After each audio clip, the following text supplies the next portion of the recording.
Good morning and welcome to the public hearing on the proposed fiscal year 2024 annual operating plan via virtual conference by Zoom for April 21st, 2023. This meeting is being held in accordance with provisions of ordinance number 49318 approved on March 2nd, 1959, which states in part, the Board of Estimate and Apportionment shall review the proposed budget with the heads of departments and other agencies and hold at least one public hearing thereon after giving at least 5 days notice in the City Journal. The required notice was published in the St. Louis City Journal on Tuesday, April 11th and April 18th, and in the St. Louis Post-Dispatch on Monday, April 10th, 2023. As we call this meeting of the Board of Estimate and Apportionment to order, Ms. Stephanie Green, please call the roll. Mayor Jones. Present. Comptroller Green. Here. President Green. Present. All present. Great. We will now hear testimony from members of the public who have signed up in advance. Please remember that you have 3 minutes. Is it, Stephanie? Yes. 3 Yes. minutes for your testimony. Please watch Stephanie Green. She will give you a indicator when you have reached a minute or 30 seconds remaining. We ask that everybody be civil in their discourse today. We are here to listen and take your suggestions into account. Our first speaker today is Cindy Mintz. Good morning. Morning, Cindy. All right. Mayor Jones and the members of the Board of Estimate and Apportionment. My name is Cindy Mintz. I'm the CEO of TrailNet, a local nonprofit dedicated to streets for all. We have spent the last year attending ward meetings, neighborhood meetings, and community meetings, as well as the aldermanic candidate forums. And the following recommendations are what we have heard.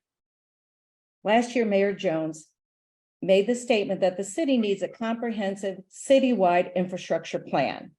She was right then, and she's right now. The biggest hurdle to achieving that goal is the distribution of the 1/2 cent sales tax, popularly known as ward capital. Slicing this $11.6 million contained in the 2024 budget into 14 wards, instead of directly allocating these dollars to the city departments that implement street improvements, will have a negative effect in at least 3 ways. First, it will continue the ability to reduce the ability of the streets department and the government overall to properly plan for a safe network of streets, sidewalks, and other supporting infrastructure. Second, due to the lack of meaningful investment on the north side, the equal distribution will continue the gross inequities in the street and sidewalk repair. Slide 1, please show that. Here's a picture of a sidewalk audit. Stephanie, are you able to show the slide? So what we're going to show you is a sidewalk audit completed by TrailNet in partnership with the Greaterville neighborhood. What you will see is that the red lines indicate a lack of sidewalk. So essentially, I'm sorry if the picture isn't showing, but when we walked the neighborhood and did our audit, there's no way that you can get from one end to the next without having, at some point, have to walk in the street. So there's no way for parents pushing strollers, elderly trying to get to the bank, people trying to use transit to get from one end to the other without being forced into the street. I'm sorry if that slide isn't showing. But essentially, that is what folks are the challenges that they're facing. And it will continue to decrease the overall safety of our infrastructure. So TrailNet, along with many city residents that we talked to, recommend allocating the $7.6 million funding go directly to departments like the streets department for better planning and a comprehensive citywide infrastructure investment. The current program for 50/50 is very ineffective. It does not support a safe network of accessible sidewalks, especially in areas of greatest need. We also had a picture, and it doesn't seem to be able to work, but you've all seen it, where there's a sidewalk improvement next to a vacant land or a derelict property. This is not a way to plan for safer streets. And the 50/50 program creates a situation where those that have the funding are are able to access the dollars and improve their sidewalks, where those who don't do not have that opportunity. Our next recommendation is that you hire a person to dedicated to implementing the Vision Zero Safe Systems approach. We think there should also be an establishment of a community-based committee to assist. And finally, as many residents have come to understand, we do need automated enforcement in order to make our streets safer for everyone. TrailNet recommends using some of the funds budgeted in the police department asset forfeiture line to invest in red light cameras, speed cameras, and license plate readers like those in U-City, Clayton, and North County Police Collaborative, which will allow the city to match technologies with surrounding cities and better increase our chances of catching those who are illegally or destructively driving. I thank you for your time and consideration of our recommendations, and I'll answer any questions you have. No questions. Thank you, Cindy, for your presentation. I just wanted to mention that your slides were shared with the members, Cindy. Thank you so much. Thank you.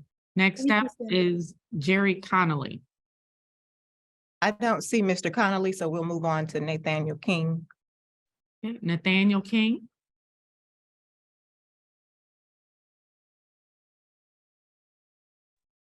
Hi. Yeah, thank you so much. It's so wonderful to see this board. I'm so happy that you all are here, and I really appreciate the opportunity to speak today. So I wanted to speak about ShotSpotter. In St. Louis, there was a study conducted from 2008 to 2018. This study looked at 10 years worth of data and showed that there were no differences in neighborhoods where ShotSpotter was implemented and those where it wasn't. Crime didn't come down, crime didn't stop. You know, perhaps though ShotSpotter could have impacted the conviction rate. However, when we look at data from nationwide surveys from 2010 to today, ShotSpotter has only been used 200 some times. So there's almost never being used in convictions. And it also is problematic because it has a really terrible hit rate. A 2021 analysis of over 50,000 ShotSpotter dispatches in St. Louis found that 91% of the time ShotSpotter deployment was unnecessary. A similar study of over 40,000 ShotSpotter calls in Chicago again showed there was a 90% of the time the deployment was unnecessary. We're literally just putting microphones up in the street. And a nationwide survey of ShotSpotter from 1999 to 2016 concluded that ShotSpotter technology had no significant impact on homicide rates or arrest outcomes. So in my profession, I'm a data scientist, and I was really interested in like what this algorithm is doing. So I dug in a little bit. And of course, it's a proprietary algorithm, but it's developed by a third party that has one type of algorithm. It's a image recognition algorithm. And what we see is that this image recognition algorithm is a bad fit for audio data because in at least 2 studies, 90% of the time that ShotSpotter was used to dispatch police, it was ineffective. 90% failure is really not a good piece of data science or a good piece of technology, and certainly not worth St. Louis spending its money on, our limited resources. You know, if we want to reduce crime, if we want to increase public safety, we should take that ShotSpotter funding and what we're going to pay this year to ShotSpotter, we should pay that money into the guaranteed basic income that was just passed by President Green last year, and have that target the communities that were most impacted by ShotSpotter. So let's put money that was going to go into policing these communities and instead invest in them with guaranteed basic income. And in closing, I want to say that I want you to take $10 million from SWAT, SLMPD vacant positions, and police overtime, and put that into a non-police first responder alternative unit. Thank you so much, and really appreciate you being here today. Thank you for your testimony, Nathaniel. Next up is Alistair Heitman. Good morning. My name is Alistair. I stay in the 3rd Ward. I was going to start with a story, but I think I'm going to keep it short today. When I look at the budget for this fiscal year, I feel concerned about what it shows us about our values here in St. Louis. The total general fund is $567 million. And of that, like 164 millions are going to the police department. And that's 29% of the people's money that is funding police salaries and retirement. Now there is about $290 million going to the Department of Public Safety. And of this $290 million, the police are getting 56.6% of this money. And my question is, how are we spending over half of the money allocated to public safety on the police department when we know that police don't keep us safe and they don't prevent violence, they react to violence?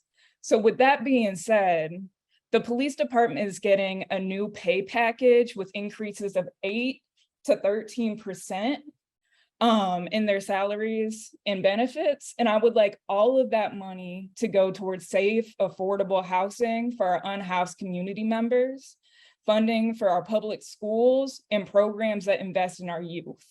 Because I believe that that is how we prevent violence and harm.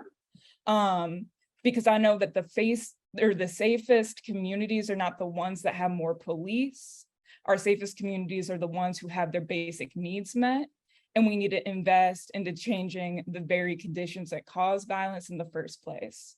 So I'm asking that this money be defunded from the police and be invested into community. Thank you for your time. Thank you. Thank Next you. speaker is Shakita Hall. I don't see Ms. Hall, so we can move on to Liz Kramer. Okay, Liz Kramer, are you here? I'm here, Mayor Jones. Thank you. And thank you so much for this opportunity to speak on the budget. My name is Liz Kramer, and I currently serve as the co-chair of the Community Mobility Committee. We're an advisory group made up of residents who are committed to creating a safer, more accessible experience for people who are getting around by walking, transit, biking, and other modes of transportation. Mayor Jones and President Green have made great steps in the last year towards dedicating ARPA funds to address critical infrastructure needs, including traffic calming and creating a comprehensive mobility plan for the city of St. Louis. I appear before you today to ask for the 2023 budget to reflect a sustained commitment to making St. Louis a safer, more accessible place to walk, bike, take transit, and to drive. For the investments made in the last year to succeed, there's a lot more we need in St. Louis. Perhaps most pressingly, we need expertise within the department that is primarily responsible for our infrastructure, the streets department. We are asking you to add a senior staff member to the streets department with expertise in multimodal transportation. We anticipate this person will serve not only as the coordinator and contact point, but as the accountable official for infrastructure like sidewalks, cycle tracks, and bike lanes. This person must be skilled in project management, community engagement, and finding alignment among many stakeholders, and will serve as a complement to the experts who are already hard at work in the planning department and the Board of Public Service. This role is critical to successfully executing the vision of the yet to be begun mobility plan and the other priorities of St. Louis residents.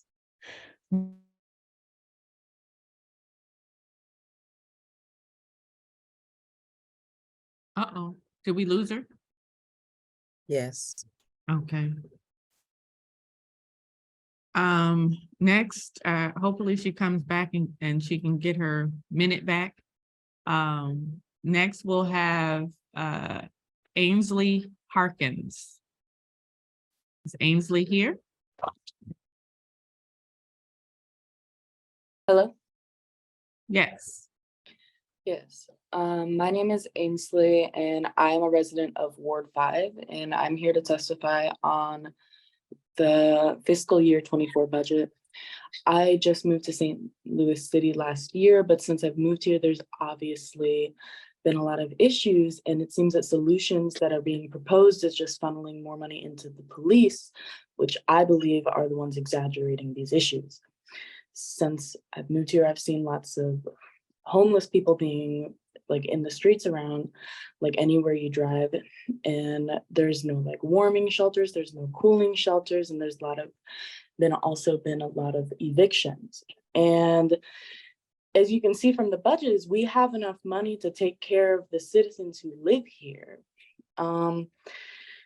But it seems that more and more money is being flushed into police. Just right now, there's proposed that for 110 new officer positions, which is $7 million, that could be spent on affordable housing, warming and cooling shelters, hospital and medical care, and alternative first responders, programs that can really help people, like Cure Violence, which trains those living in high crime areas to intervene in conflict. From 2020 to 2021, homicide rates went down in our city by 26%, but it was especially so in neighborhoods where Cure Violence trained community members, like 70% down in Wells Goodfellow and 80% in Walnut Park West. And a survey conducted by Freedom Community Center showed that citizens are more responsive and also want to see more first responder programs from community members themselves and not police, because police don't make people feel safer. Right now, it's also shown that in 2022, the Board of Aldermen spent $5 million that was supposed to go towards COVID relief, and actually that money was actually spent on police. Just in St. Louis, COVID has killed 838 people. So it makes you ask the question, if that money had actually went towards COVID relief, would these people still be here? Over 30% of our budget is going towards police. So it really makes you wonder, what could we be doing? Like, where could we be as a city if we were actually to put these funds into our people and not into policing our people? So I would like to say that I'd like to see all the money taken from SWAT and all the money that goes into overtime positions and positions that don't even exist to be actually put towards non-police alternative first responder programs, and also just general things that are community needs, where it shouldn't be, we have to come to a board meeting to try to defend our own needs. It should be, the Board of Aldermen should be going to the people to try and actually find their needs and not just putting it into police. So that is all. Thank you for your time.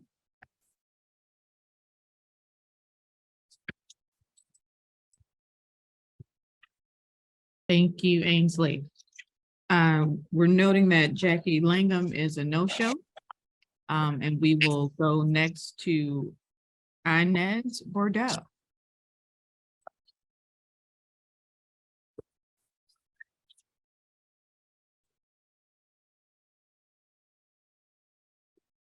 Madam Mayor, I'm seeing Daisy Jones on the list. I received a message from Stephanie to go straight to Inez. Okay, thank you. Good morning.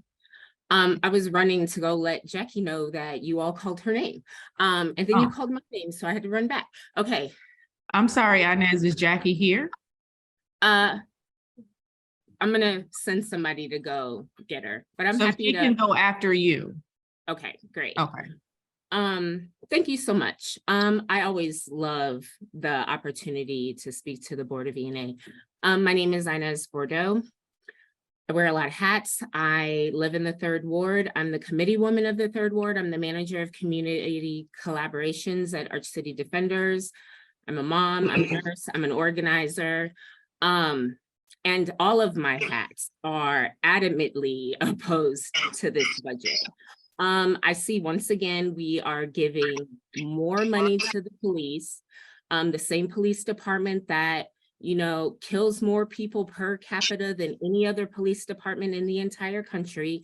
We are a city that has more police per capita than 92% of other cities in this country. We also spend more of our city budget on policing than 85% of other cities. So I need to know, where is the re-envisioning public safety in this budget? Where is the money for the kids, the programming for the kids? It's about to be hot outside, school's about to be out. Pillars of the community and business leaders are going to be complaining about the teenagers downtown. Where is the money for the programming? Have we hired all of the lifeguards for the pools and staff the community centers? Do we have money set aside for the 40% of children that live at or below the poverty level, whose only 2 meals they get a day are the meals that they get from school, and they're about to be out of school? Where is the money for the food security? Where is the money to support reproductive justice in Missouri? Where is the money to, support our trans community? Republicans are literally trying to wipe them from existence. Where is the money to support those folks? I don't see any re-envisioning public safety things in this budget. And if budgets are moral documents, if budgets show what our priorities are, if budgets are a reflection of the things that we care about, what does the St. Louis City budget say about us? It says that we care more about arresting and incarcerating people than helping and supporting people. And I know that this new iteration of the Board of Aldermen and the people, you find powerful women of the board in ENA. I know y'all know this is not what we want for the city. So other than defunding $10 million from SWAT, ShotSpotter, and the vacant positions in the police overtime, and creating a non-police response unit, other than that, I want to see a 50-50 split in the budget. I propose that for every single dollar we put into the police department, we have to match it with a dollar that goes to health and human services that support the people of this city, the people who need the assistance, the poor people, the Black people, the unhoused people, our queer community, our children. Like, we are in a once in a lifetime moment in St. Louis where we have the opportunity to do grand things, to do big things, to fully fund a right to counsel, to fully fund a universal basic income, to fully expand our metro system, to put broadband internet all through the city. Like, we should be the leaders in this, and we have a rare opportunity to do it. And I want to see this happen starting here today with the Board of Aldermen. And in closing, I just want to say, we could completely defund the police today, and then we wouldn't have to worry about a state takeover of our police. We can kill 2 birds with 1 stone. We can do it here today. Thank you for your time. I appreciate it. Have a wonderful day. Thank you, Inez. Now we'll go back to Jackie Langum. She's in a meeting. I'm sorry. Okay, we will skip Jackie again. Let's And go back to Daisy Jones, and then Liz Kramer has rejoined us. okay, That's okay. Hello, thank you for joining me. My name is Daisy Jones. I live in St. Louis City within the 5th Ward. I moved to St. Louis about 3 years ago from Arizona, so I'm still fairly new here, but I just wanted a chance to speak with everyone today, and I'm thankful that I've been given the audience. Obviously, a lot of people have been given a lot of great statistics. Ms. Bordeaux's proposal 50-50 I thought is amazing, especially in comparison to now the proposed less than a penny that Health and Human Services could be making. So I really, really appreciate her saying that. I wanted to share a personal experience I had recently. Me and a friend of mine have been currently trying to get signatures at different places for raising minimum wage. It is, I think, currently $15 we're trying to get, or $12 we're trying to get it raised to $15. And I was turned down by a lot of people for a lot of different reasons. A lot of different people said it was, they didn't have time. A lot of different people said it's going to destroy the economy. A lot of different people just didn't seem to, and we definitely had people sign for it as well. But I believe I had a takeaway in which I was routinely turned down by police and fire and rescue for the very interesting reason of, and they were the only people to say, I don't want to do that because it's going to take money from me. So I believe, especially in Missouri, which I've learned has a very deep and steep history in police abusing and failing to serve people. The idea that we are trying to allocate more money to them doesn't make a whole lot of sense. At the time when I was hearing this from people, I definitely thought it was selfish. But it wasn't until I got connected and learned more information about what people plan to do with that money. About in 2017, the over 100 to 150 positions that were left vacant and still funded. Still, those things and not changing over time are kind of going back and forth, kind of just, it's a little frustrating sometimes. So I also know that less or 32% of the budget in 2022 was granted towards the police, which isn't stuff I need to repeat. I know a lot of people have given a lot of great options and opposition to that, whether it be safe and affordable housing or food services for people that truly need it. I'll say this much, it's a personal belief of mine, and I think a lot of people know that we live within a competitive market in capitalism. Everyone has to compete in some way. I feel like the number one competition, specifically in St. Louis and specifically for Black, brown, trans, how many, anyone but white and male most of the time. We've mostly had to compete with the police, and it's kind of felt like we've been losing that for a while. So I would just like to grant maybe changing our attitude around how we fund everyone evenly. I won't take up any more of your time. I appreciate you. Thank you.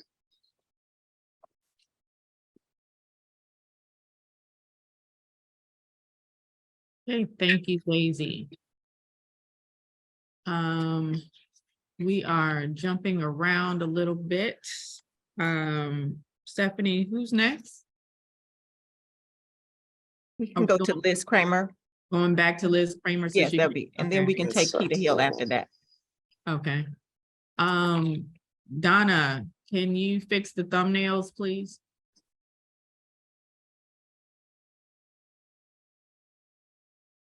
I guess I said it. All these facts. And Daisy, if you could go on mute, thank you.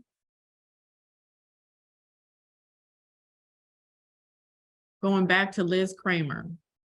Thank you, Mayor Jones. Thank you for welcoming me back in from the other side of the Zoom.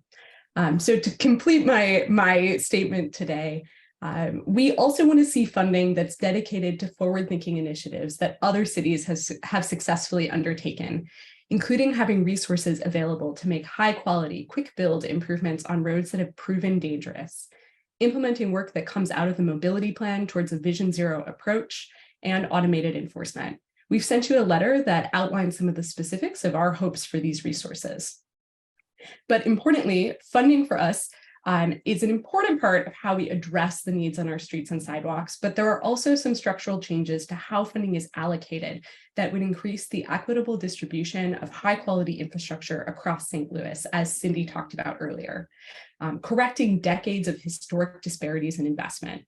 We need a comprehensive approach to infrastructure where funding can be applied where it is needed. To this end, we encourage you to explore alternatives to the current ward capital system that reduce the influence of individual alderpeople over where infrastructure is built, and alternative structures for programs like the 50-50 sidewalk program, which not only require an alder to dedicate funding to see improvements come to fruition, but for property owners, regardless of their income, to cover the costs of our shared public infrastructure. These structural changes would support shifting power, and they must be accompanied by data that show that the city is following through on commitments. Again, thank you so much for your commitment to addressing the conditions on our streets and sidewalks. This funding would change the experience of getting around our city, both in the near and the long term, and we look forward to seeing the momentum continuing. Great. Thank you so much. Next, we have Christopher Wilcox. Good morning. Thank Morning. you. Morning. Thank you for the opportunity to speak. My name is Chris Wilcox, and I live in the 14th Ward. I'm here to join with my friends from the Defund, Re-envision, Transform Coalition to demand that we fund necessary services by defunding the St. Louis Metropolitan Police Department, starting with SWAT, vacant positions, real-time crime center, and ShotSpotter. For years, it's been promised that a few reforms will solve the crisis of police violence. Last year, police nationwide killed a record of nearly 1,200 people, and they're on track to break that record, having killed 320 people this year already. If police made us safe, the United States would have the lowest crime in the world. Total police spending in this country is greater than the world's third largest military. Here in St. Louis, we have more cops per capita than 92% of cities, and to show for it is the deadliest police department per capita in the country. By contrast, St. Louis spends 1 penny on human services for every $1 it spends on police. This is why half the time when I go down to the downtown Schnucks, there's someone from the sheriff's office just waiting at the entrance, while folks have to set up tents outside because they have no home to go to. Rather than feed people, we hire cops at the Schnucks to shoot people away like for panhandling like they were insects. One night I walked into a Walgreens to find a cop just sitting on his stool at the entrance looking at his phone, presumably just in case someone steals food, medicine, or hygiene products. Meanwhile, the store clerk is getting paid a fraction of his salary doing a job without her own stool to sit on. We are spending more to criminalize poverty and homelessness than it would take to solve it, and I promise you it would have a greater effect on crime to do the reverse. Several weeks ago, I was at the riverfront when the city spent incredible resources to destroy an unhoused encampment. The city lined up what had to be more than a dozen dump trucks. I was giving out food and supplies with fellow organizers when I had to watch the city destroy tents and throw away the possessions of a community that scraped together some semblance of stability for 2 years in the face of complete lack of adequate services. I saw fellow riverfront community members comfort an unhoused person who struggled to walk on his own while they tried to figure out where to go now. I'll never forget how I felt seeing my unhoused neighbors tear up while they watched their home and belongings be destroyed because the city would rather respond to their needs with violence than aid. Imagine instead if the poor folks of the city were given food, decent jobs, and housing instead of having cops sicked on them for panhandling or living under a bridge. Today, we could take SWAT, vacant positions, and all the rest to put into Affordable Housing Trust Fund to respond to the record number of evictions, start a community land trust, create permanent supportive housing, and provide supportive services. It'd be a lot more useful than paying a cop to sit on the one-way street outside my apartment all day to write tickets at the very least. Thank you. Thank you, Christopher. Next, we have Amanda Gardner.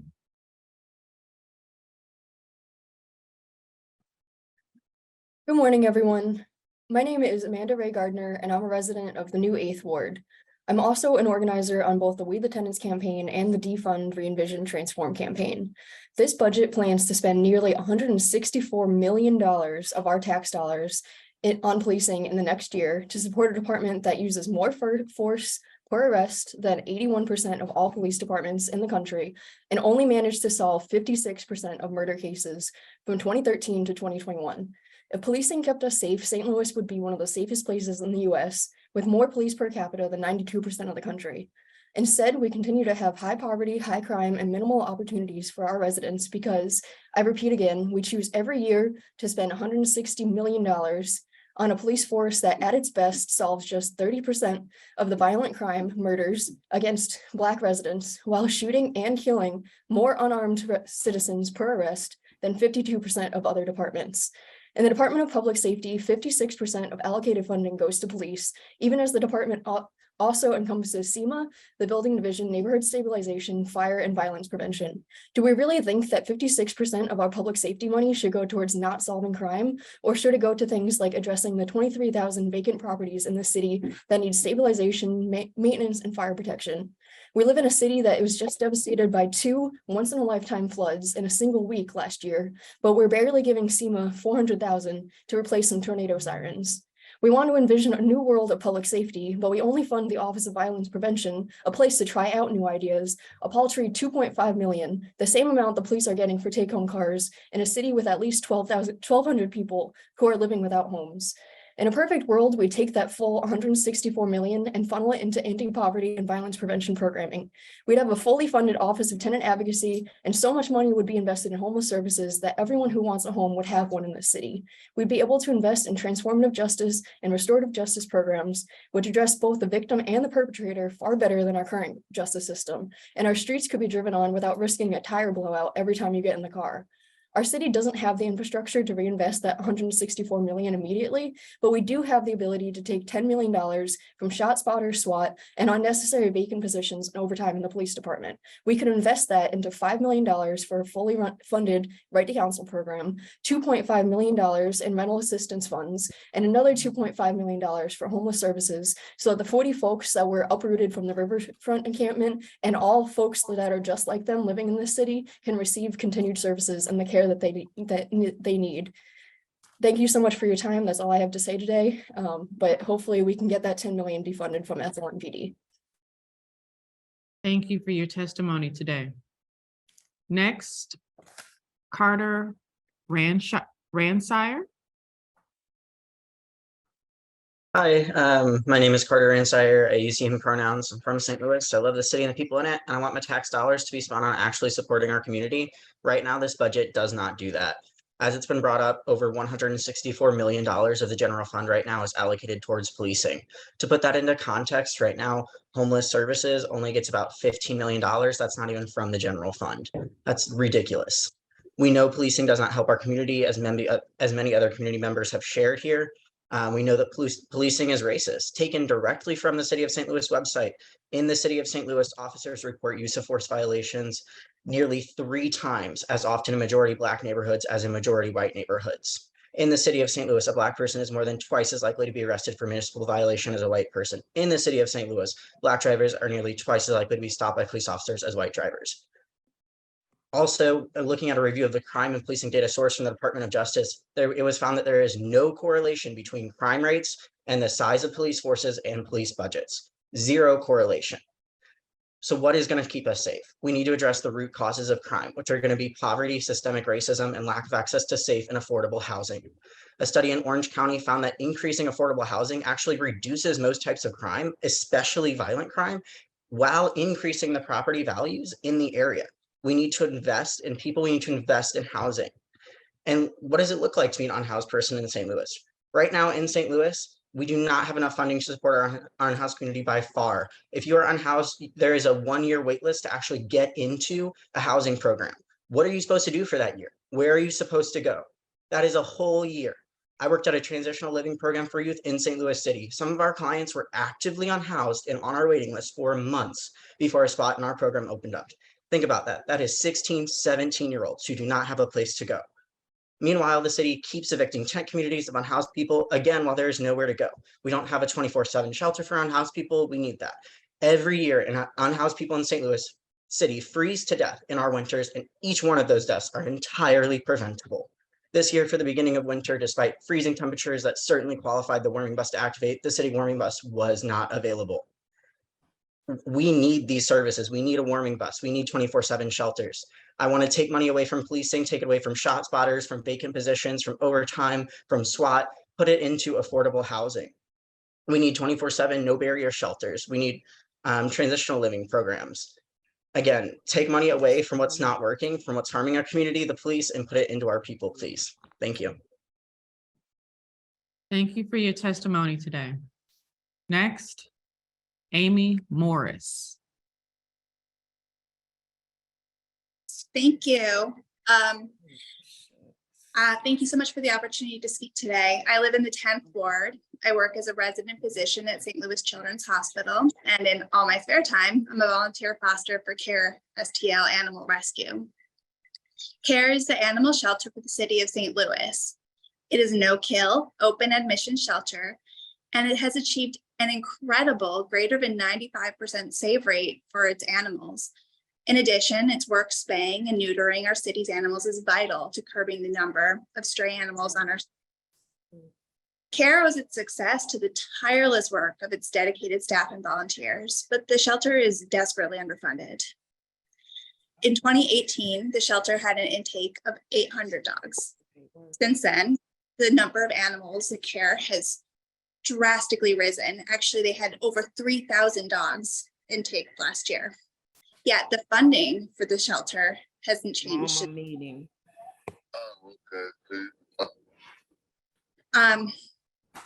If you are not speaking, please go on mute. Continue. Thank you. So even as the cost of veterinary care and medicines for these animals has tripled, we haven't seen an increase in the budget for the shelter. Around the country, the average cost allocated for city shelters per dog is about $500. And currently in St. Louis, we are less than half of that. It's our current budget. What this means is that the shelter is understaffed and underfunded. And the reality for that is that the animals, the staff are way overworked and not able to do as much of the good that they can do.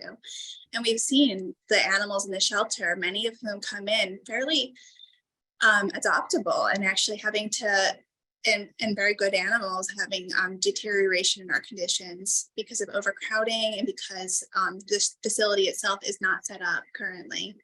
So what I'd like to advocate for is to have two things. One would be to increase the budget to make it parallel and on par with that of other city shelters to help to continue to support the important work of the shelter. The second is that we need to change the way that our city houses our animals. So the goal is to have a facility that is designed specifically around modern understanding of best practices here. And that would include having a maximum of like 20 dogs in each of their spaces with direct access to the outdoor and noise proofing to reduce shelter stress so that our animals in the care of this shelter don't deteriorate and develop anxiety and behavioral problems while awaiting their forever homes. So I really believe that with an increase in budget, we can help to achieve a much more, a really cutting edge, wonderful program for our city's animals and to help to continue to reduce and work on the stray population in the city. So thank you very much for your time and for listening. Thank you for your testimony. We will go back a little bit on the schedule. Ms. Chiquita Hill is now ready to speak. Ms. Hill. Good morning. Hello, everyone. Sir and madams of the Alderman Board. I'm a resident of the 1st Ward, formerly the 11th Ward. I just wanted to say that from my personal experiences, I know that it is a high demand. Why is it popping up?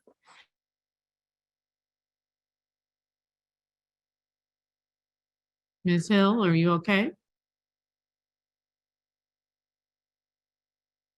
Hello? Looks like we lost her. Okay.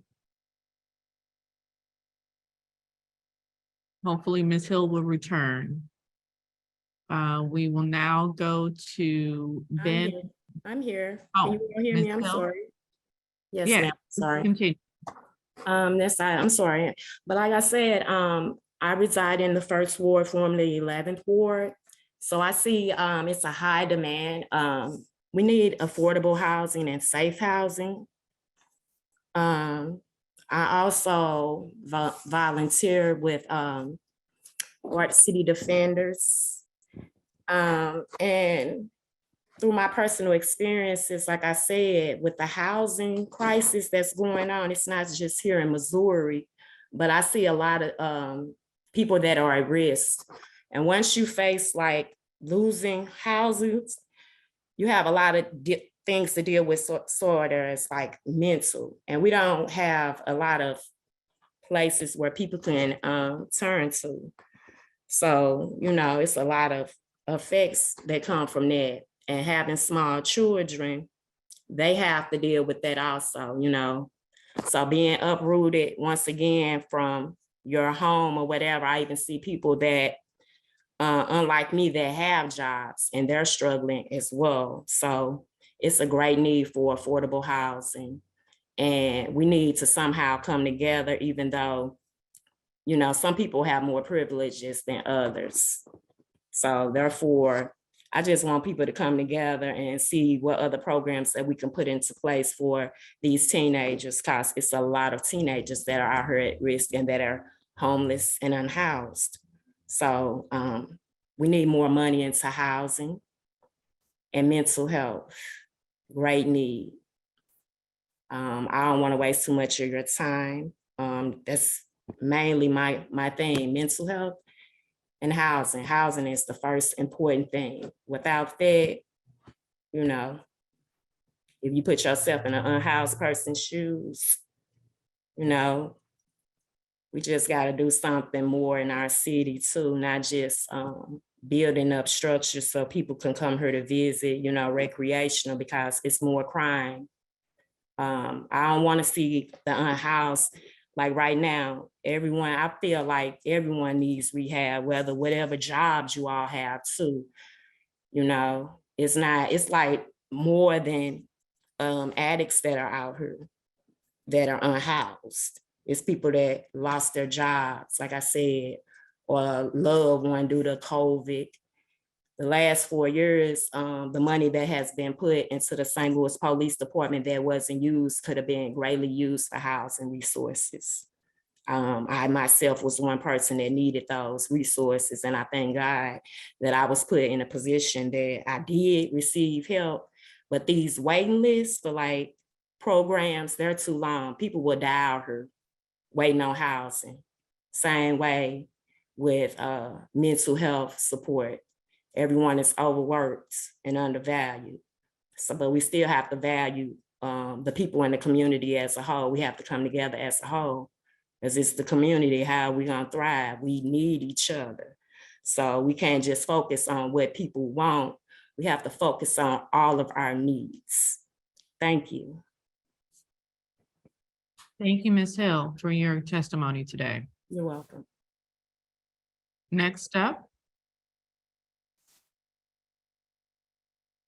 Ben Knoll. Ben Knoll. No, I thought we heard from Ben. We didn't hear from Ben. Okay, Ben Nope. Knoll. Yes. Hi, thank you. I'm Ben Knoll. I live in the first ward and I'm from and I love the city. I'd like to talk about this budget and particularly the police budget. I've had the privilege to not have had dramatic negative experiences with our police officers, but many of my friends have. Several months ago, I was at a Bevo neighborhood meeting where an officer who was in uniform was telling people how to vote in an upcoming election. I understand that when officers are in uniform, they are getting paid. I don't think it's appropriate to spend the city budget on officers making specific political statements. In this case, he was telling people at the meeting to vote for Steve Butts. This officer said that the only way to make our city safer was to get more cops on the street. He failed to mention that St. Louis Region Police killed 132 citizens between 2009 and 2019. He also said that he wished that when he arrested a sex worker, he could, quote, lock her up and throw away the key. The kind of person who believes that sex work should be punished by a life sentence of incarceration is not the kind of person who I feel safe calling in an emergency. I do not want to have folks that would talk this way as my only people to call. That's why we should take 10 million or more. I love Ms. Bordeaux's idea of 50-50 of taxpayer dollars from the police budget and put it into any number of things. Public transit, safe walkable infrastructure, safe consumption sites, housing, public libraries, a non-police first response unit that is unarmed, such as Cure Violence in St. Louis or an organization like Cahoots in Oregon. According to a study by the Amherst Wilder Foundation in 2020, public safety comes from these things. Public safety comes from community care. We absolutely need more community care here in St. Louis, so we don't fear our neighbors, we love our neighbors. Thank you for your time and happy Friday. Thank you for your testimony today. Next, we have Lauren Ray Preston. Yes, hi, good morning, members of the board and Madam Mayor. I'm coming before you today as a current parent and a former teacher in St. Louis Public Schools to draw attention to the issues regarding our schools. I have to say, I'm coming here a little bit discouraged and feeling like you probably are already aware of the things that I'm going to say. You probably already know this. And unfortunately, some of different folks have supported privatization members in the past, but moving forward, you know, this is a progressive board and I'm just believing that you're willing to listen. So as a parent, just a little bit about myself, I've had to move heaven and earth to advocate for my youngest child because she has autism and dyslexia. She's at Siegel Elementary, which is a small neighborhood school with extremely limited resources in St. Louis Public Schools.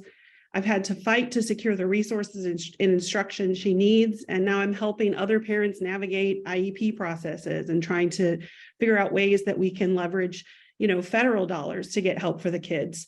A lot of the struggles that I've encountered in the schools really does boil down to lack of resources and primarily the lack of the ability to keep and maintain teachers, which goes back to the lack of funding. My concerns now in the state of Missouri now go beyond lack of resources, though, because I'm deeply alarmed at Missouri's attacks on trans children, bills that seek to limit what teachers can teach. I truly believe that St. Louis City could be a safe haven for families like mine. And I really hope that we will do that, but we can only do that if we fully fund our public schools. And a lot of that may have to be in spite of the state of Missouri. I just want to reiterate what the Journey for Justice Alliance has said in terms of creating a roadmap for improving schools. They call for ensuring all students have access to high quality school buildings, providing affordable housing so kids don't have to move from school to school, establishing and supporting sustainable community schools, and reforming the property tax-based funding scheme for our schools. They also call for an end to privatization and stopping the closure of traditional public schools, particularly in vulnerable areas.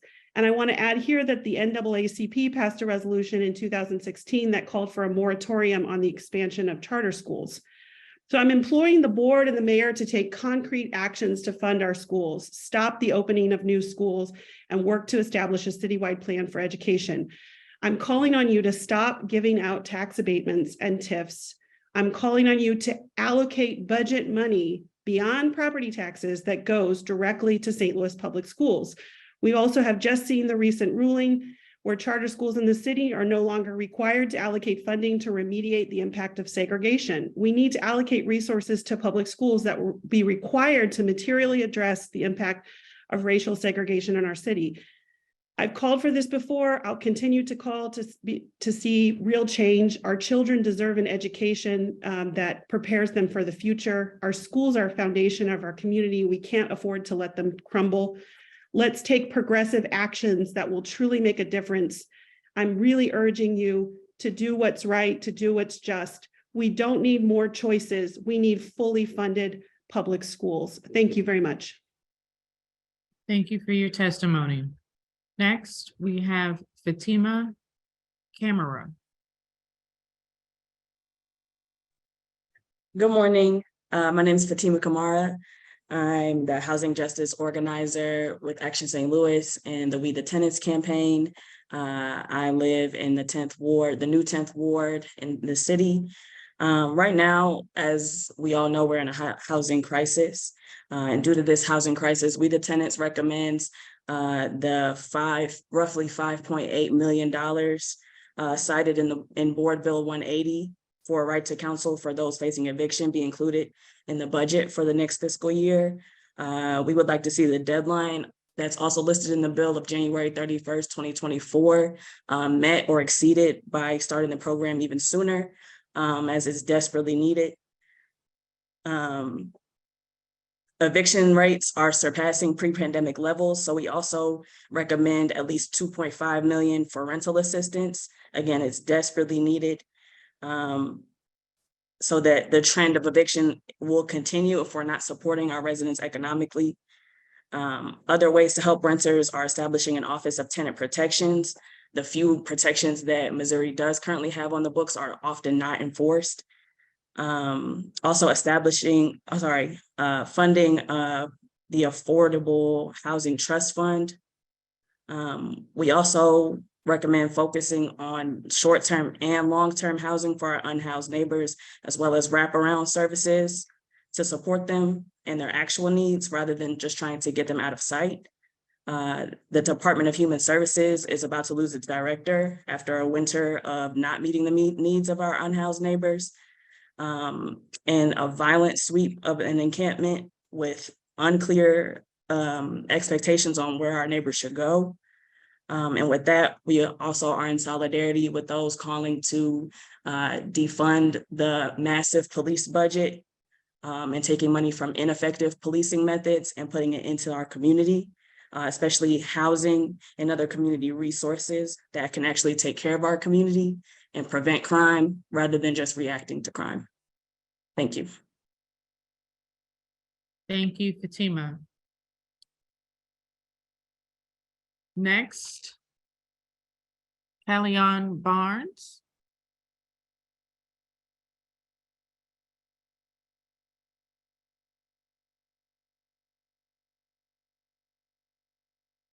I don't see Kellyanne or Shamali. I think they were using the same computer link as the previous speaker. So let's move to Mr. Troy Lee. Hello, you hear me? Yes. Okay, good morning, Madam Mayor and Board Alderman. I'm Troy Lee. I've been here 3.5 years. I'm from Northern Illinois. I used to come through St. Louis like 45, 50 years ago while I was in the Marine Corps, passing through the airport, going through downtown. It was a large city. A lot of things going on. My thing is now, since the population has dwindled, and you lost 60% of your population, why you need a master police budget? Okay, that's one thing. Another thing, like Fatima talked about the right to counsel. I stay in the building. I wrote the mayor's office for my return address was the entire residence of Forest Park Apartments because the place is roach infested, mice infested, but the brochures leads people in the opposite direction. This is a clean, safe, decent place. In actuality, is not. I've taken testimony from people that I want to build to the mayor's office. I stayed down on Cherokee Street, and I mentioned this before in another board's meeting where the property manager had me fill out a lease in March. I didn't get the lease until May, but she had scratched out April 1st and put in April 13th, and 4 days later, she wants me to move because she says I'm not satisfied with the place. And from that point on, she had people coming in my apartment while I was working. So when I realized that, I called the police. Police said, well, probably they came there because it was necessary. I let them know, according to the lease, I'm supposed to get notice that they come into my apartment. Well, they were coming in because I worked from 3:30 to midnight. The people stayed there up until the time I get off work and then leave because I've seen them several times. I called the police. I told them one morning my door was unlocked. I really tried to force me out of there. I told the police I'm going to get a gun and I'm going to start killing folks. So they said, no, change the lock. So I changed my lock. And then I woke up in the middle of the night, frantic. You know, I didn't know what was, thought I smelled gas. Couldn't find out I was high as gas because people in there using drugs. The property manager had moved in 2 drug dealers. I don't know if she knew that she moved in or not, but that was the only time I saw the police come because one woman was standing outside arguing about her son to give her drugs, they should leave. But other than that, there was no police protection, no concern over residents in that place. So I'm in for halfway defunding the police because on a budget, in other places, if you don't spend all the money at the end of the budget, that means you might get less the following year. So if they want to burn up all the money so then they can try to justify that they need more money. Well, see, that needs to be investigated by the city and everybody else. All right, but like I said, the right to counsel is very important because too many people are being homeless. I'm in the process of going to have to go to court behind the people, and I'm prepared to argue with people about the conditions of the building and the violation of the lease and the advertising that they had gave me going into Forest Park Apartments. So I think the owners of all the property needs to be investigated, not only by the Better Business Bureau for a grade assessment, but investigate that they need to be looked over carefully for their corruption. There's more, but I'm leaving it alone right now. Thank you very much. Have a good day. Thank you, Mr. Lee, for your testimony today. Next, Trenda Davis. Trenda Davis. Okay, don't see Ms. Davis. Or next. Steve Schmidt. Hello, I'm Steve Schmidt from the 6th Ward, and I'm concerned about budget constraints regarding animal control and care STL. I have been a resident of St. Louis City for 6-ish years after a childhood of wandering around the wilderness that is South County. I have a dog and a cat that were both adopted from city rescues. The dog has been an obsession for my wife and I. In our backyard in Tower Grove South, she'll stand on her hind legs and very comically say hello to all the passerby in the neighborhood. She's half poodle, half pit bull. We call her our little city doodle. I'm gonna break down city euthanasia statistics from 2013 to 2019. From 2013 to 2016, St. Louis City euthanized 35% of the animals that were admitted into animal control. That's 1,284 dogs and cats over 4 years that were eliminated. And it seems like a lot. Starting in 2017, however, the city made a very innovative move and contracted this out to rescues. First to Stray Rescue, and then eventually to Care STL in 2019. In those years, these nonprofits held the reins. The euthanasia rate dropped to 7%, which is 2017 through 2019. Additionally, the number of animals admitted rose by 25% due to the passion at the helm of these rescues. I volunteered at Care STL a bit recently, and the thought of an upward trending euthanasia rate due to budget constraints is unacceptable. While my neighbor's list of complaints of certain city services increase daily, one abnormal example of a bright spot is the relationship of the city and Care STL. The city has enabled a brighter future for so many animals and families over the last 7 years, and it would be a shame if we stopped that. Ideally, the budget should reflect the national norm and increase, but at the very least, I plead for the city budget to avoid kneecapping a functional city service. And I encourage you all to visit Care STL, say hello to all the dogs and cats, especially the city doodles, and then imagine a third of them not being there. Thank you. Thank you for your testimony today. Seems as though Trenda Davis has rejoined us. Trenda, are you ready?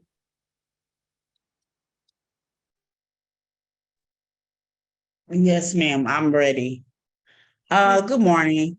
My name is Trenda Davis. I am with tenant campaign program, We the Tenants. And my concern is about housing, and what they should do with some of the money is put it into housing, as well as the children here in St. Louis. I have nieces and nephews that's moving out of St. Louis, or my family is literally taking their family and moving them to other states because of the way St. Louis is, and they don't know, they don't want to come back from college because they don't know if the police department is going to kill them or not. They don't want to stay here because everything is going on here in St. Louis. St. Louis, as I grew up here, wasn't born here, but I grew up here. And I can see the change. As a teenager, I always kept a job through the SLATE programs and everything they had for us. Now, growing up, you have nothing here for these children to hold on to. I stay here because I had something to hold on to. And that's why I stayed here. Became a school teacher here. I'm not teaching anymore because of the lack of ability of the St. Louis Department of Education. It's not the same way anymore. The way you don't give the teachers the credit that they need. That's why a lot of your teachers are quitting. People that I went to school with at Harris Stowe, they was like, I don't want to be a teacher in St. Louis. They are moving to other places to become teachers. They don't want the stability of this. I worked with kids so long that had disabilities, but if you don't catch the children now with the disabilities that they have, you're going to have a lot of people on your streets that's homeless, and also with a lot of mental illness that they didn't take care of as children, as their parents don't know where to go to help them become the people they need to be and to hold on to the things here in St. Louis. It's not just the arch. It's not just, it's a place where it's not just the Cardinals. It's things that we need. You're building all these lofts downtown. Who can afford to stay in those? Especially if they're on a fixed income. Okay, who wants to come downtown and see people living in tents? But you have these beautiful lofts, buildings that you're building up that no one can afford to live in. Thank you, and you guys have a nice day. Thank you for your testimony, Ms. Davis. Next, Margaret Phillips. Margaret Phillips. Yeah, thank you very much. Margaret Phillips, 10th Ward. Thank you for hearing from us. I agree with so many who have said about the police budget, it's grossly out of proportion. Of the cities our size, the median number of police per 1,000 inhabitants is 17 police per 1,000. Ours is 38 police per 1,000 inhabitants. Does that make us the safest city? We're listed as the most dangerous city in America, the top of the list of cities, homicides in America. Are the cops helping there? An important element to cut down is SWAT teams. They are in effect paramilitary, and paramilitary equipment seems to create a military outlook.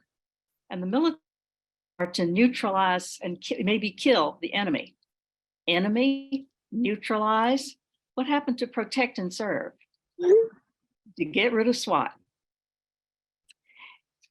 We've heard a lot of very eloquent testimony about the needs in the city that the savings should be turned towards. We've heard about the need for affordable housing, jobs, drug treatment, healthcare, mental illness care, schools, and on, even down to fixing potholes. As for the need for mental health care, most people with mental illness need help and just some sort of support and help to cope with it. A very few are dangerous. I heard a woman from Texas talking some time ago, talking about her son. She could tell that there were dangerous signs. Whatever his mental illness was, he wasn't coping very well with it.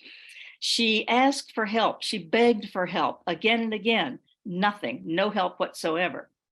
He finally snapped and killed 5 people. So her son, she lost a son. The families of 5 other people lost someone. There are the racial disparities also. Among people of color, there are higher rates of infant mortality, kidney disease, diabetes, and a whole list of others. The health indicators are significantly lowest for Black citizens, and that has a lot to do, I think, with the disparities in income. All right, so how do you cut the policing budget? Don't increase the numbers of police. In fact, cut them.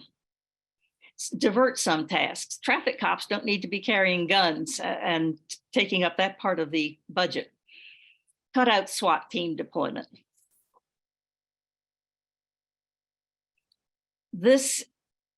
I shortened what I was going to say because so many people have covered so much of it so eloquently.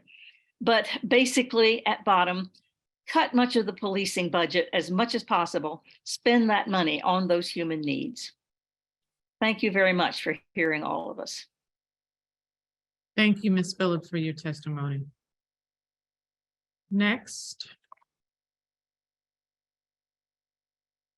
we'll have, is Ronnie Axel available? Seeing he's not here, next going to Andrea Hall.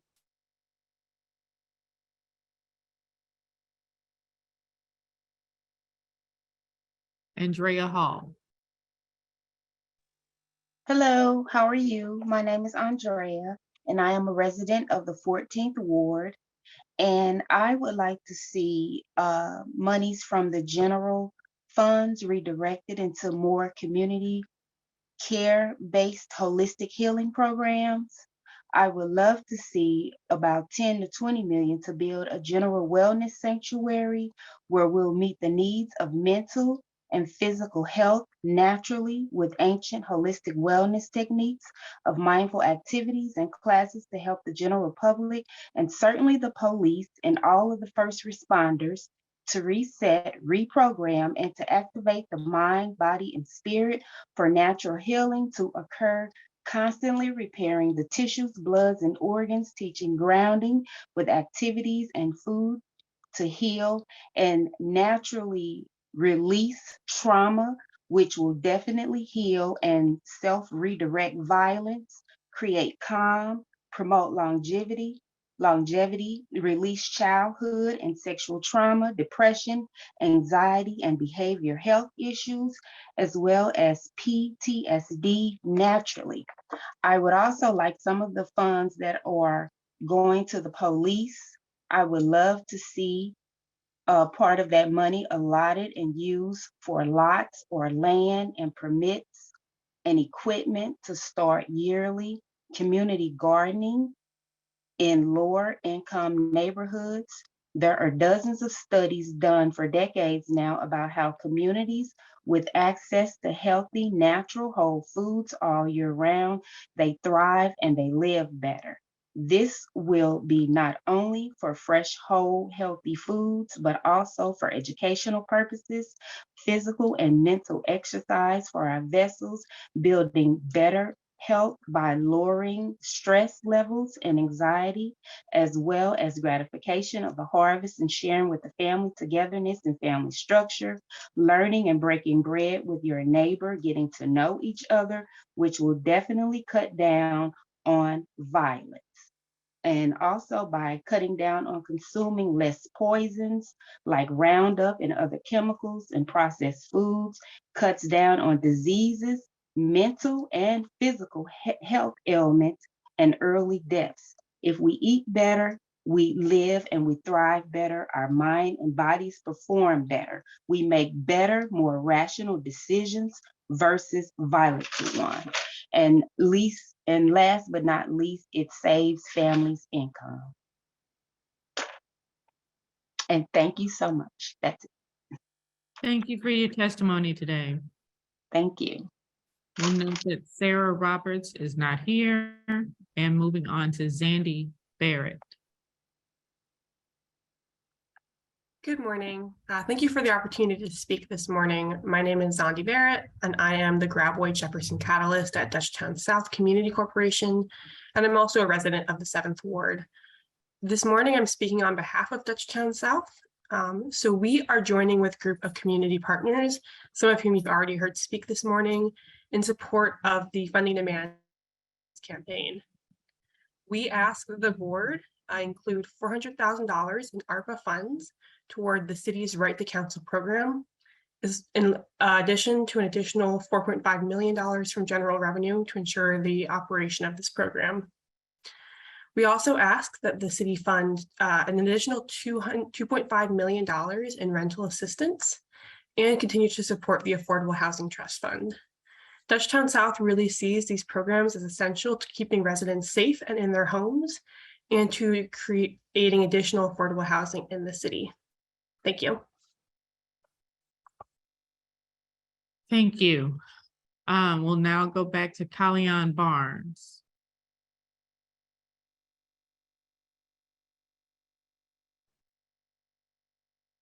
Kalyan Barnes.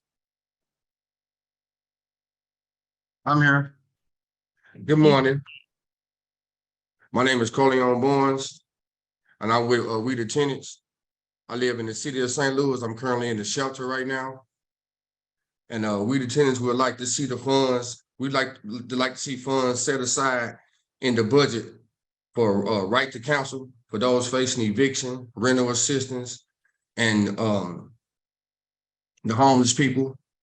You know, you need more funding for the go that way because it really needs it bad. It really do.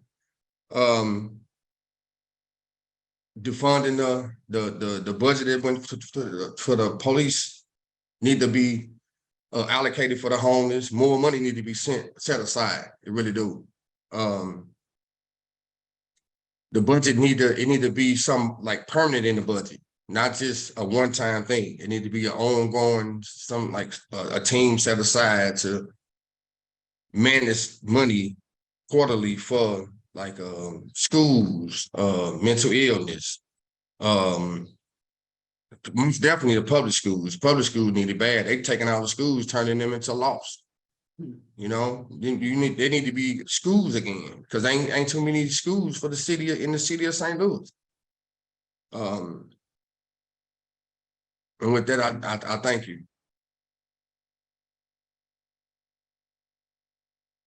Thank you, Mr. Barnes. Now Stephanie Green will read the 3 written testimonies that we received prior to today's hearing. I believe, did we miss Mr. Benjamin West? I didn't see him on the list, but maybe He's on the list, but I don't know if he's. We did. Mr. West, please proceed. My apologies. No problem at all, Your Honor. Thank you for your time. Again, my name is Ben West. I am a LaSalle Park resident in the new 8th Ward. And I'm asking the city to revise its proposed budget to explicitly reflect its intent to follow through with emergency stabilization of vacant homes undergoing demolition by neglect. I will describe how this follow through will provide architectural, housing, but also public health benefits.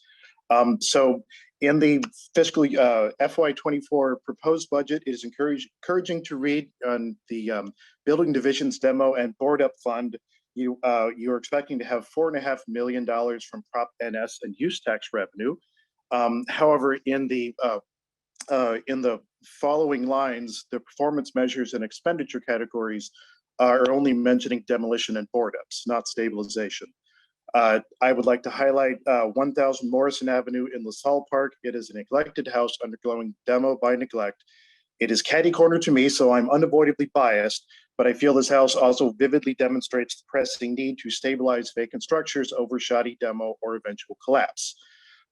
Bring to your attention a 2013 journal article published in the National Library of Medicine of the NIH by Dr. David Jacobs, Lead and Other Heavy Metals in Dust Fall from Single-Family Housing Demolition. The paper presents demolition without dust control of abandoned single-family homes in Chicago, causing measurable distribution of lead up to 400 feet away from the site. The measurement was done just through airborne dust collection using Tupperware tubs of deionized water.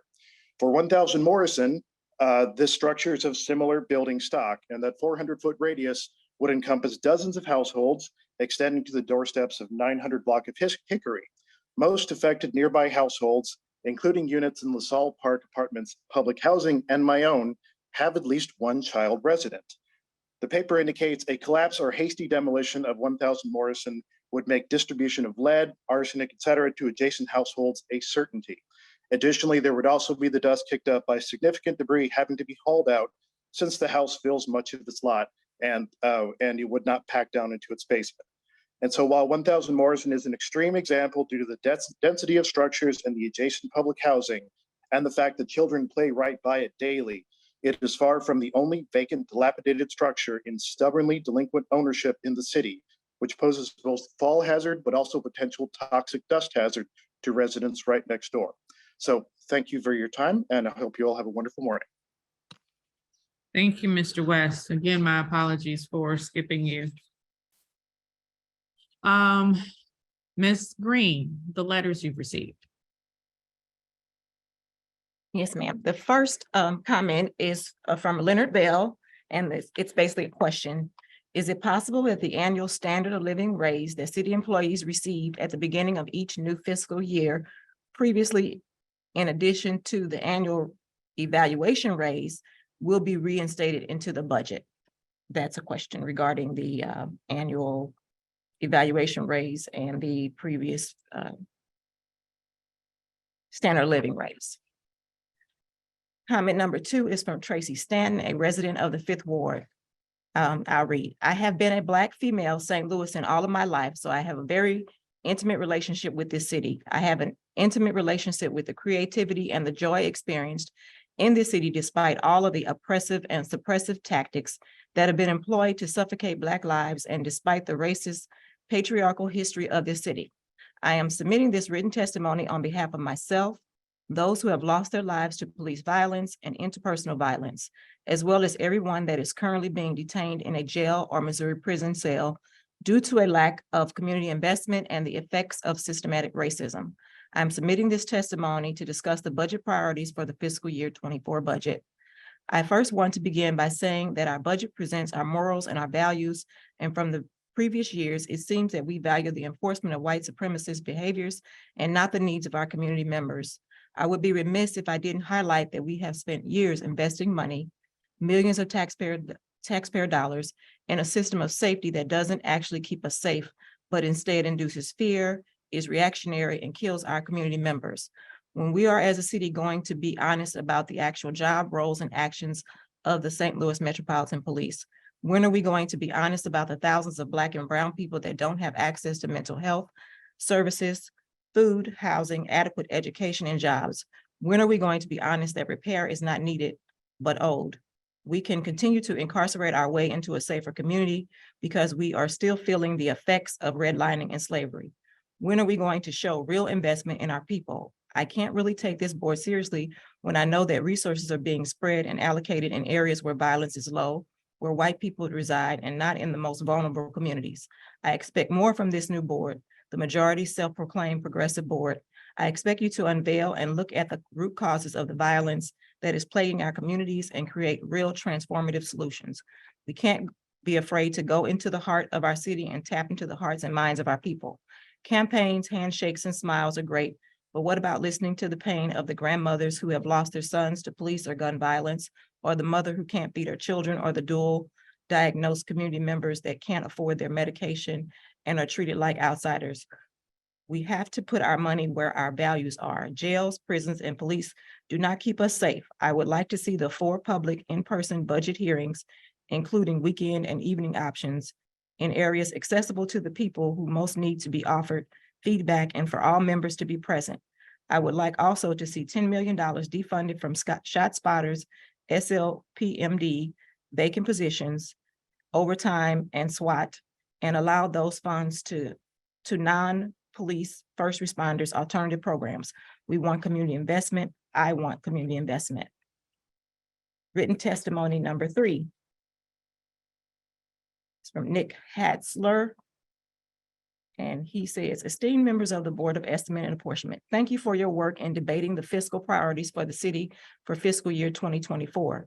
Given the city's current cash position, thanks to recent windfalls of federal aid and legal settlements, it may be tempting to spend at unprecedented levels on various projects. I hope that you will consider fiscal restraint and take into consideration several factors that can and will dramatically impact the city's fiscal position.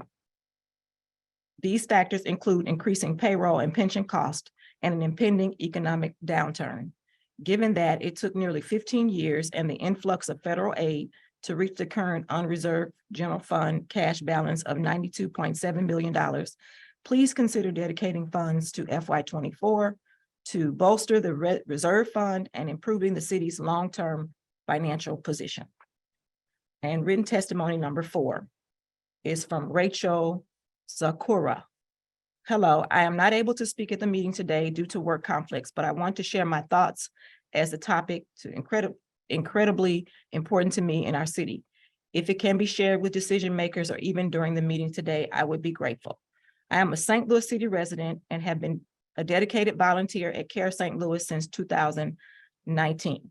Since I started volunteering, there has been a drastic and highly concerning increase in intakes, but no budget increases.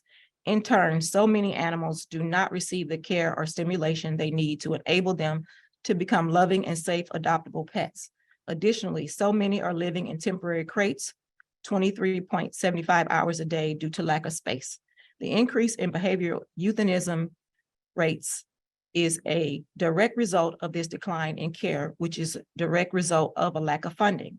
With additional funding, CARE can appropriately staff caretaker employees so that the dogs get at a bare minimum of 2 walks a day, and the vet staff can keep up with the desperately needed medical care. Our city needs the services that CARE STL is providing, but they need more money to do it well and humanely. It is impossible to expect the care of the animals to remain at the same levels without additional funding. CARE used to be a place for me that provided me much joy, knowing that I was making a positive impact on these animals' lives when their previous humans had failed them. Now, more often than not, I leave sad and depressed because we can't collectively do right for these animals without the proper staffing. If you don't believe me, I invite you to sign up for volunteer training and see with your own eyes the stressed and sad animals. Please help us speak for these animals who cannot speak for themselves. Let's be a modern animal control where we can live up to the mission of being open intake and no kill. That concludes our written testimony. Thank you, Stephanie. That concludes our testimony for the budget for fiscal year 2024. Are there any other comments or questions from the Board of E&A?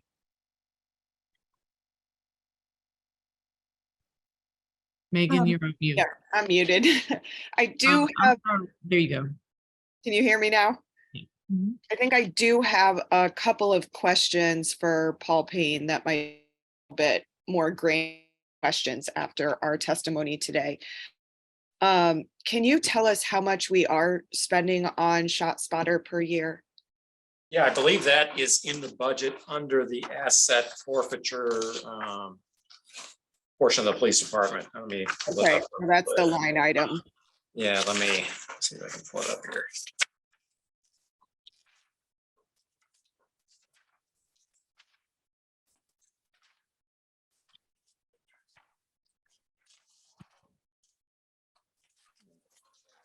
Seen it in that budget.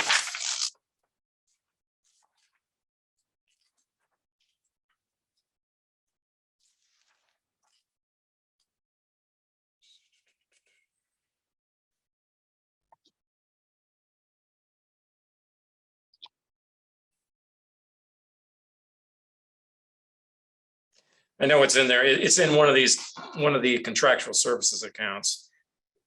But I'd have to get the details on from the police department itself and look into that.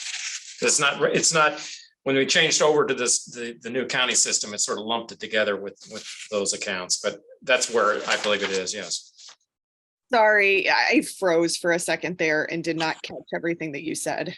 Yeah, what I'm saying is, I believe it's in the asset forfeiture account because I remember seeing that as a particular item. But the way that the accounts have been grouped this year because of the new system, I believe it combined it. But I'll have to, but I could pull that out. Particularly, it's either in the professional service or the computer software licenses. But it is in the asset forfeiture account. I can dig that number up. Okay, and how much is in the, since you have that up, how much is in the asset forfeiture account? Total? Total. Yeah, there's a budget for $1,043,250. Okay. Other question I had is previously there had been some back and forth, I think last year between E&A and the Board of Aldermen with the $4 million in ARPA money that went to police overtime. Was that used? Is that still outstanding? Last time I checked, I believe, it was an original $5 million allocation, and then it was split into two pieces. One for the real-time crime center and the other 2.5 remaining in overtime. I don't believe they've spent that overtime money yet. I believe that's still available. Okay, the full 5 million or just 2.5? The 2.5. Okay. They have been spending or committing the other, that was for the real-time crime line. Okay. Yeah, that was to replace the cameras that were no longer operational in the real-time crime center. Okay. And then other question I have is about the animal shelter. Since we issued a contract for that, if we were to increase funding, would we have to go back through the contracting process, since it's not technically us that is providing those services? Well, I did want to, it was interesting that was brought up in particular, because that budget is actually going up significantly. It's over, this year it was at 1.5 7 million. Next year is proposed at 1.9 million. So and there are 2 line items in there specifically. One is for the lease itself of the property, which is going up, as well as the contract. So it's going up about 300,000. Yes. Yeah. Okay. From the testimony, it's serving 3 times the animals that it's to. Do we think that a $300,000 increase is enough to be able to account for that pretty dramatic increase in the number of animals that they are serving? Well, I'd defer to operations on that. Great. Nancy Cross. Yes, madam. See your hand is up. Yes, the budget for the animal control is out for bid right now, and we have increased the budget, and we are also looking at an additional location for the animals to be kept so that it will be a bigger location. But it's under, the RFP has gone out, and we are, I think today or tomorrow might be the last day that the RFP is due. Okay. And then the last question I have, which is, I think, sort of a follow-up question from what I had a couple days ago. So we know that several union negotiations are still in process for, which could account for greater increases in personnel costs for city employees. Has that been accounted for, of what those potentially could look like coming out of contract negotiations? Well, the budget contains the 3% that's in that we did similar to what we did this year. What we do is we budget the 3% cost of living that goes into effect July 1. And then we don't specifically budget for the 1.5 simply because it's based on an anniversary date. So typically in any given department, it may be scattered such less than 1%, and which would be sufficient for a department to absorb during the year. So, but we do anticipate 4.5%, and the funds would be available for that. Okay, because given that the police department raises, I think, were a 7 or 9% total raise overall. If we end up seeing that come out of contract negotiations, like those types of increases for contract negotiations for other city employees, how are we accounting for that if it more than a 3% increase that is made during negotiations? Or are we just assuming that there won't be more than a 3% raise? Again, I'll defer to operations on the negotiations. Thanks, Paul. So on the negotiations, we are at a 3%, but as we've stated earlier, we are looking at specific positions that we have had a very difficult time filling and making adjustments through the classification process as we negotiate with each union on those particular classifications. And for people that are not in a unionized location, the directors for those departments are working with personnel on some other potential increases that could happen in order to retain and or be able to recruit people. So I can talk more offline with you on that if you need to. So. Okay, that sounds good. Because I think my biggest overall concern is we know that inflation has been more than 3% this past year. And even going into the inflationary period that we've had the last couple of years, our wages were probably below where they needed to be even going into that. So just trying to, I think, wrap my mind around overall how we get all of our city wages up to the place that they need to be so that we don't continue to have some of these staffing challenges. Well, I'm sorry, our wages have been below where they've needed to be for decades. Yes. And so I don't think that we can account for that or fix that in 1 or 2 fiscal years. I think also we can work with personnel to determine if the number of vacancies that we have are actually the vacancies that we need.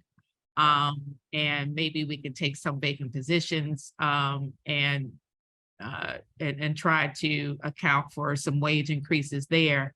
But there was a salary study that was done that unfortunately didn't yield us any great results.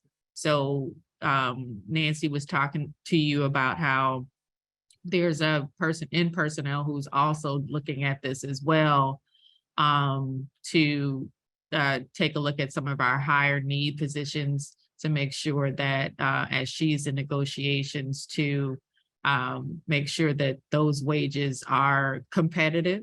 But it's going to take a long time and more than 2 budget cycles to make sure that our wages are competitive. And frankly, I don't think we'll ever be competitive with the private sector because they can print money, we cannot. Yeah. Well, I appreciate all the members of the public today and gave us a lot of food for thought. And I also appreciate the tremendous amount of work that I know our budget director and operations director have put into this, being short-staffed themselves over the last few months to get us to where we are today. Those are all of my questions for now. Great, thank you, President Green. Comptroller Green.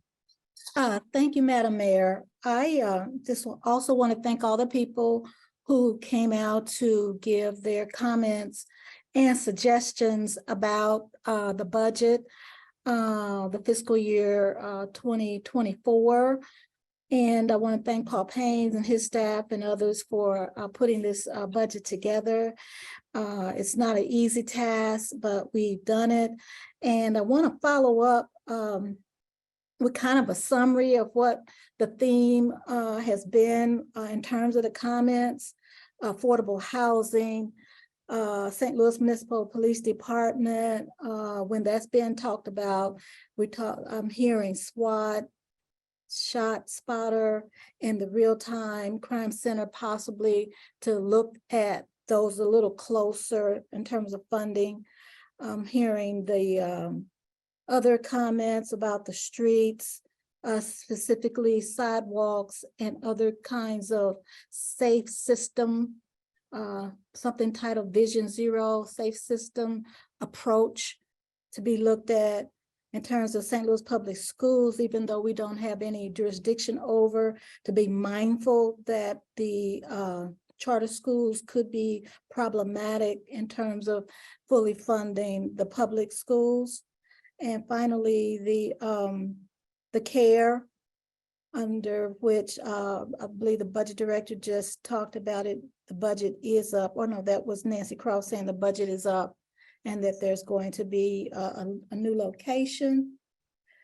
And then there were other comments that I didn't summarize, having to do with the minimum wage and the reserve fund, that we have to be mindful that there are economic downturns that are coming, so that we definitely need to be focused on what our reserve should be in terms of making sure that we're ready for the next economic downturn.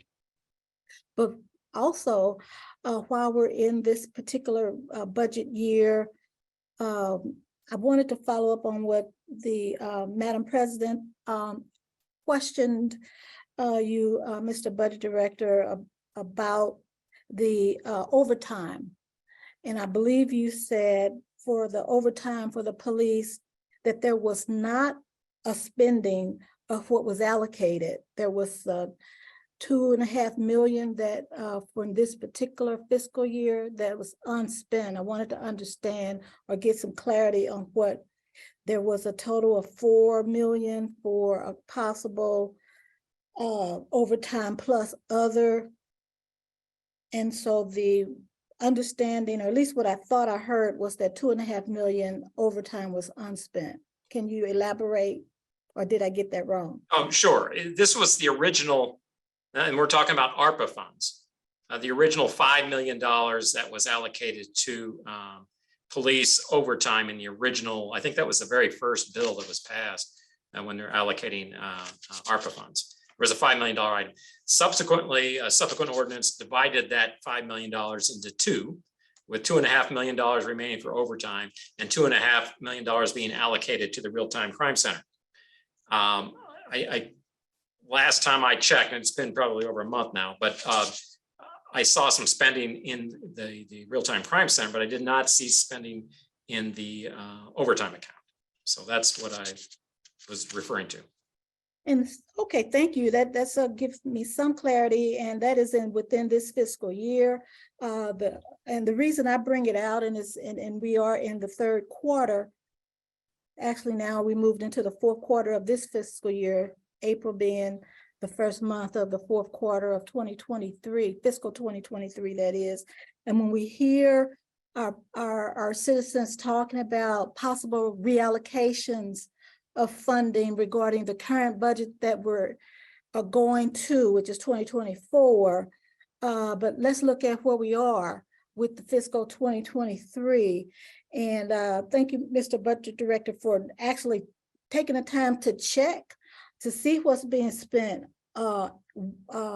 regarding these funds that have been allocated. And if we don't see any spending in some of these areas, maybe we can take that opportunity to address what we've heard today, specifically around the human needs, where we can take some community care and human services care and look at bolstering by some dollar amount the areas that was discussed in the affordable housing areas. There were several needs there that was listed, and I won't repeat them, but there were quite a few that the citizens raised.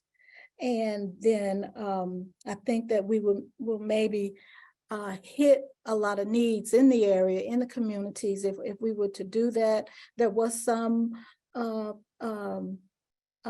again thoughts about the city sidewalks, but that specifically in terms of the city sidewalks was looked, there was talk that says something about reallocating ward capital, I believe.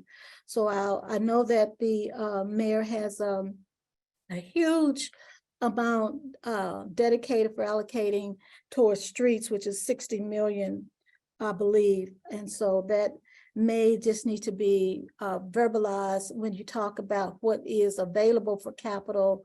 I don't think there was, not a whole lot of mention in terms of responding regarding the streets, but I think what's in capital could probably take care of that particular need. But when we talk about affordable housing and other human needs, we have an opportunity possibly to reallocate and address some of what we heard today. There was something about right to counsel. There's something about other needs in affordable housing. I'll just keep saying that because that's the area where there was a list that was given by our citizens. Oh, I do want to also point to one of the fact that the last speaker spoke about something I thought was quite interesting. He talked about stabilizing those buildings as opposed to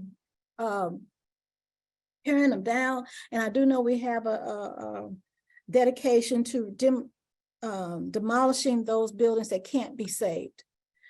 But when we passed Prop NS, that was supposed to put dollars into stabilizing the buildings that can be saved. So I don't know what kind of dollars have been spent, but I do know that we have well over half of what was passed by law that could be allotted or passed. And I think the problem has been getting the people involved to actually do the work. That's what I believe. I don't know for sure, but I know the Prop NS dollars that was passed by law has not come anywhere close to being spent. And I just want to put that out there. It's probably at this point in time, since we've had these vacant buildings for decades, this is probably a race to save as opposed to where we were decades ago, where we would have had a greater opportunity to save vacant buildings, where it's a race now. And so the value that an engineer would have to, I guess, determine whether there's a value in demolishing the building or saving the building. But he did make a good point about how you demolish, and I want to reiterate that, because we don't want to have those demolitions that are dry, and that's very important. We want whoever we hire to understand that demolitions has a cause and effect in our neighborhood, so they have to be done according to best practices to protect our citizens who live in and around those buildings, because the powder should not travel if you are demolishing the property properly. So I just wanted to say that.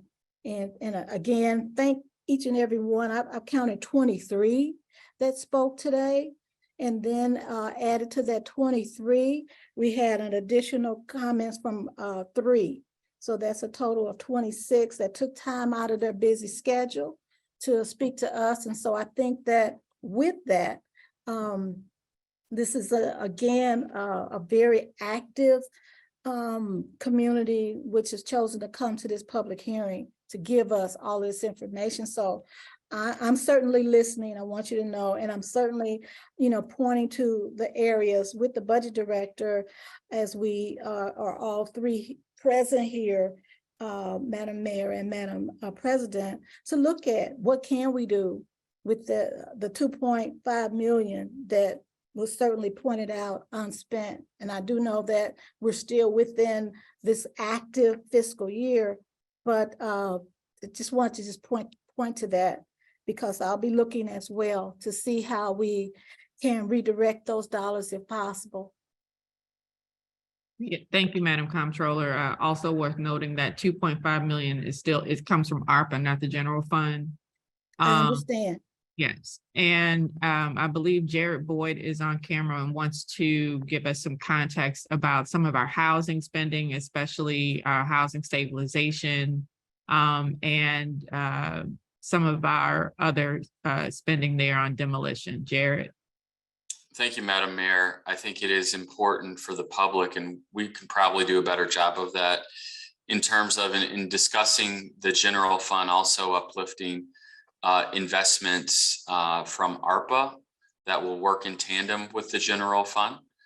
With respect to building stabilization and demolition, there are 2 large pots that will dramatically change the way the city looks. We are working with the state to secure $15 million in funding for LRA properties for demolition. We have worked tirelessly to try and make those funds more flexible to include both demolition and stabilization of LRA properties. After about almost a year of trying to negotiate with the state, they are insisting that those funds only be used on demolition of LRA properties, which is unfortunate, but there are properties that are beyond saving at this point, and those funds can go towards dealing with those buildings. And we'll have to identify other resources and there are other resources in I think some of the NOFAs that are not state funds, they're city ARPA dollars that can go towards stabilization and redevelopment of LRA properties. There's also $13 million in stabilization for private buildings that the board and ENA passed for ARPA. So those dollars will assist problem properties in requiring landlords to make structural changes to their property, or else the city will come in and do it for them, whether it's tuck pointing or other structural challenges that buildings face. So those are, I think, 2 important resources that the citizens should take into consideration in thinking about how the city is going to go about building stabilization and changing our physical environment for the better.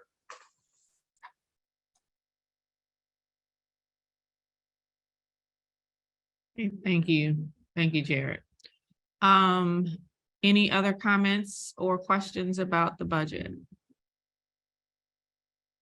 Seeing none, I echo the sentiment of the other members of the Board of BNA and thank all who participated in today's open hearing regarding the budget and have expressed their concerns and suggestions on ways to make sure that our budget reflects our values and our morals. This concludes today's hearing.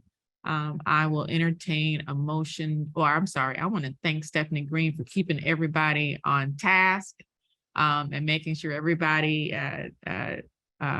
stayed to their 3-minute limit.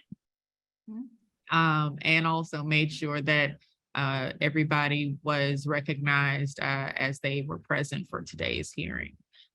Seeing that, I will also thank Paul Payne and his staff for their diligent work over these past several months to produce the document that we spoke about today.